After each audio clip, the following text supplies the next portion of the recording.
Hello प्यारे बच्चों, इस वीडियो में हम क्लास 9th का मैथ प्रश्नावली हमारा 6B है। ये मनोहर रे की बुक है। इसमें कह रहा है क्वेश्चन नंबर हम 14 देखेंगे। प्रश्न संख्या 14 क्या दिया है, अब इसके बारे में हम जानते हैं। कह रहा यह दिया है कि XYZ बराबर 64 डिग्री है और XY को बिंदु P तक बढ़ाया गया है। दी हुई सूचना से एक आकृति खींचिए। यदि किरण y क्यू ZYP को समद्विभाजित करती है तो कोण XYQ और प्रतिवर्ती कोण QIP के मान ज्ञात कीजिए। तो यहाँ पहले हम आ जाएंगे, एक फिगर बनाएंगे। एक त्रिभुज हमारा है जो XYZ, पहले हम त्रिभुज बनाएंगे। तो मान लीजिए हमारा ये त्रिभुज हो जाए जिसमें हमारा x हो जाए, ये y बन जाए और ये z बन जाए।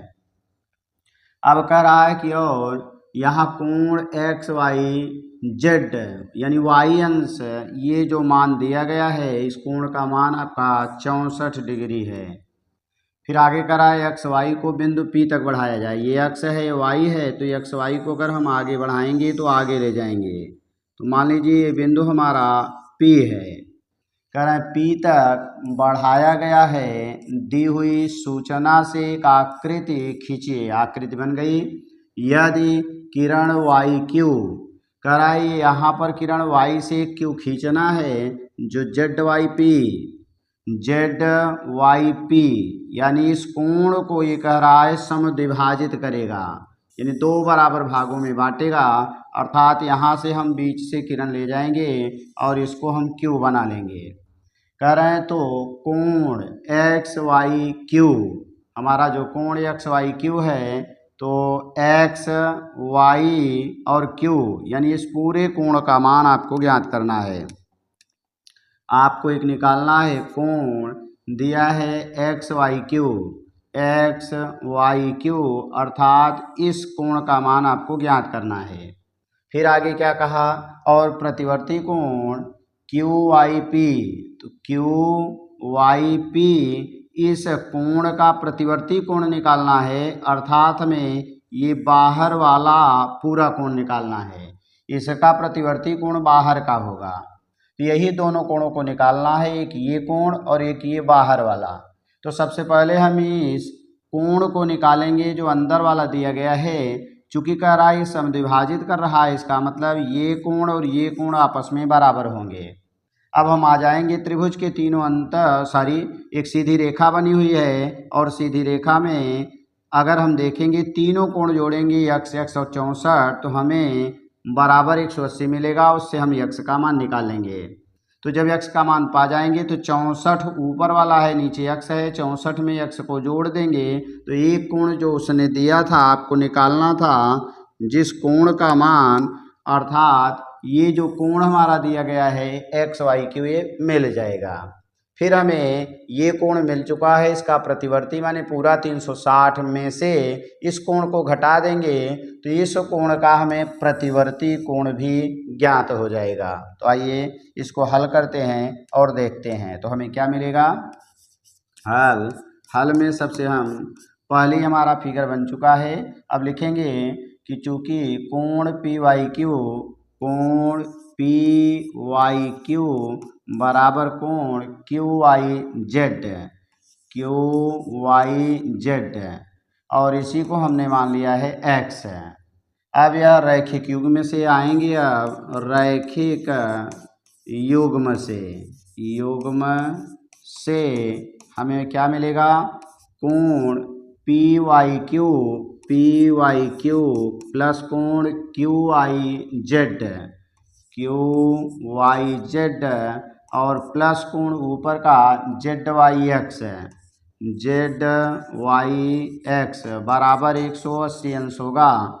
अब इसका मान हमने x माना है, ये भी हमारा x है। अगला हमारा 64 डिग्री दिया गया है तो 180 बन जाएगा। ये दोनों जोड़ेंगे 2x होगा। 180 में से ये प्लस है माइनस हो जाएगा तो 64 घटा देंगे। जब हम घटाएंगे तो हमें क्या मिल रहा है, आगे देख रहे हैं। घटाने के बाद 10 में से 4 6, 7 में से 1, और 1 यानी 116 और ये 2x था, तो x बराबर निकालेंगे तो 116/2, क्योंकि 2 का गुणा है भाग हो जाएगा, तो 2 पचे 10, 2 अठे 16 यानी 58 डिग्री। हमें ये x का मान 58 डिग्री मिल चुका है। ये भी x है तो ये भी हमारा 58 डिग्री हो जाएगा।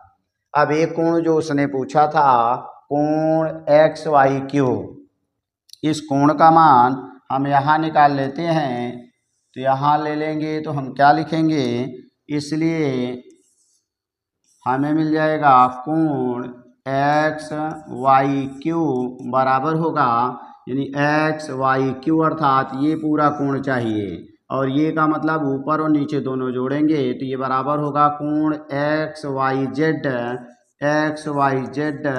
प्लस कोण ZYQ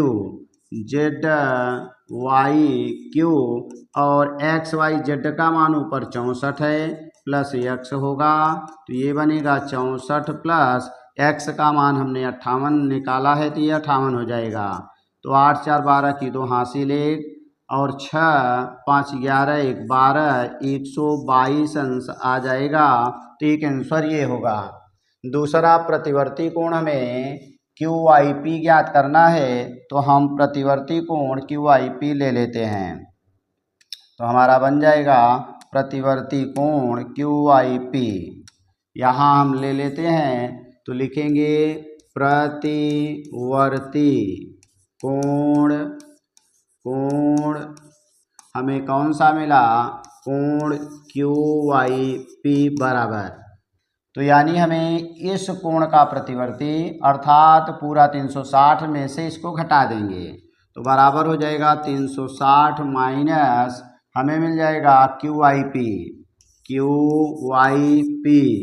अब हमारा बन जाएगा 360 माइनस QYP माने x मिला है, और 360 में से x माने 58 डिग्री घट जाएगा, तो हमें मिलेगा 2, क्योंकि 10 में से 8 घटाएंगे, 2 यहाँ बचा आपका 5, 5 में से 5 0 हो गया, बाकी 3 हो गया, तो ये बन गया कोण QYP का प्रतिवर्ती कोण, और ये हमारा दूसरा आंसर बन जाएगा। तो ये रहा हमारा प्रश्न संख्या दिया गया था जो आपका 14 नंबर क्लास 9th का ये मैथ है हमारा प्रश्नावली 6B का।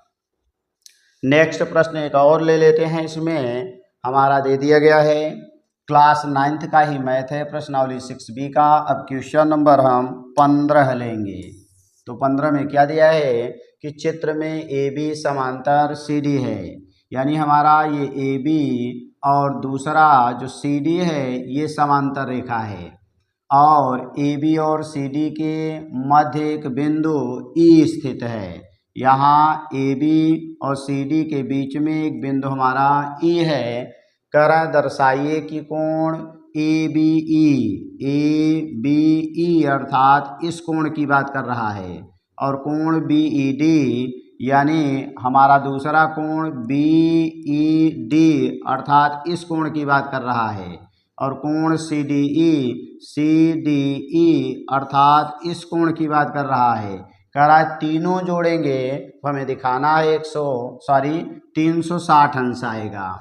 तो आइए देखते हैं इसको, हम लिखेंगे हल, तो यहाँ आ जाएंगे, हल होगा, हल में क्या मिलेगा, सबसे पहला काम है कि यहाँ पर हम एक समांतर रेखा खींच देंगे, ये दोनों समांतर थी, इसी के समांतर हमने एक और रेखा खींचा, तो यहाँ हम ले लेंगे कि सबसे पहला काम है कि AB के समांतर रेखा हमने जो खींचा है इसका कोई नाम दे देंगे, PQ खींचा। अब हमने देखा कि ये समांतर रेखाएं हैं, और चूंकि हम जानते हैं अगर दो समांतर रेखा है उसमें कोई तिर्यक रेखा काटती है तो एक ही ओर के दोनों अंतःकोणों का योगफल 180 अंश होता है। तो इसी का हम उपयोग करके देखेंगे, इस कोण को और इस कोण को जोड़ेंगे तो हम यहाँ लिखेंगे 180 अंश। अब यहाँ आ जाएंगे, मिलेगा हमें कोण ABE, इसलिए मिल गया कोण ए बी ई प्लस कोण दूसरा ये वाला यानी बी ई पी, कोण बी ई पी बराबर 180 होगा। यानी आगे हम लिखना चाहें तो यहीं लिख सकते हैं कि दो समांतर रेखाओं के एक ही ओर बने अंतः कोण से, आगे हम लिखेंगे यहाँ दो समांतर रेखाओं के एक ही ओर बने अंतः कोण से, दो समांतर रेखा के एक ही